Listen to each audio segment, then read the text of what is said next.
जादुई पेड़। बहुत समय पुरानी बात है। एक लक्ष्मणपुरा नाम के गांव में एक नीम का जादुई पेड़ था। उस पेड़ पर पानी डाल के जो भी मांगो वह मिल जाता था। वह एक इच्छा पूर्ति पेड़ था। एक दिन एक बच्चा उस पेड़ के पास आया और बोला, हे जादुई पेड़, मुझे चॉकलेट खाना है, प्लीज मुझे चॉकलेट दे दो। यह बोलते ही उस बच्चे के सामने खूब सारी चॉकलेट आ जाती हैं और वह बच्चा खुशी खुशी वह चॉकलेट्स लेके चला जाता है। ऐसे ही बच्चे उस पेड़ के पास आते और उससे चॉकलेट मांगते। कुछ सालों बाद वह पेड़ बूढ़ा हो गया और उसकी शक्तियां खत्म होने लगीं। इस वजह से अब वह किसी की भी इच्छा पूरी नहीं कर पा रहा था। एक दिन एक बच्ची उस पेड़ के पास आई और बोली, हे जादुई पेड़, मुझे भी कुछ चॉकलेट्स चाहिए, प्लीज दो ना। लेकिन उस बच्ची को वहां से खाली हाथ ही जाना पड़ा और वह बच्ची बहुत दुखी हो गई। बच्ची को उदास देख पेड़ को बहुत बुरा लगा और वह रोने लगा और बोला, हे भगवान, कृपा करके मुझे मेरी शक्तियाँ वापस दे दो। मैं बच्चों को रोता और उदास नहीं देख सकता। यह सुन वहाँ भगवान प्रकट हुए और बोले, क्या हुआ वत्स?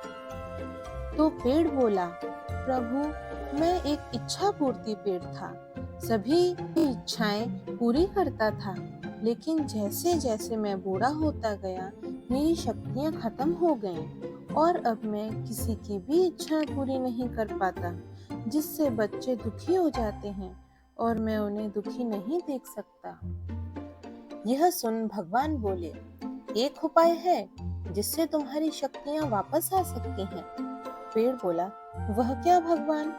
तो भगवान बोले, यहाँ से कुछ दूर रामपुरा नाम के गांव में एक झील है। वहां से कुछ पानी आके तुम्हारे ऊपर चढ़ाया जाए तो तुम्हारी जादुई शक्तियां वापस आ सकती हैं। यह बोल के भगवान वहां से चले गए। लेकिन पेड़ तो और दुखी हो गया, क्योंकि वह तो चल के झील के पास नहीं जा सकता था और वह रोने लगा। पेड़ के रोने की आवाज सुनकर वहां से गुजर रहे आदमी ने पेड़ से पूछा, क्या हुआ पेड़, तुम क्यों रो रहे हो? पेड़ ने उस आदमी को सब कुछ बताया। तो वह आदमी बोला, मैं तुम्हारी मदद करूंगा।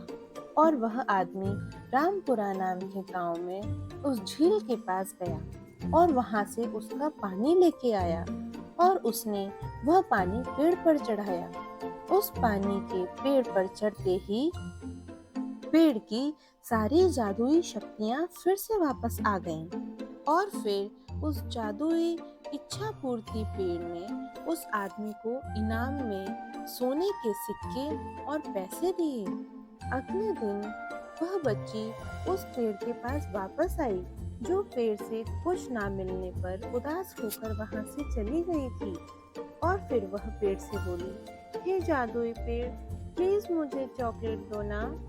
इस बार उस पेड़ ने बच्ची को बहुत सारी चॉकलेट्स दी और वह बच्ची और पेड़ दोनों बहुत खुश हुए। Please like, subscribe and share my channel.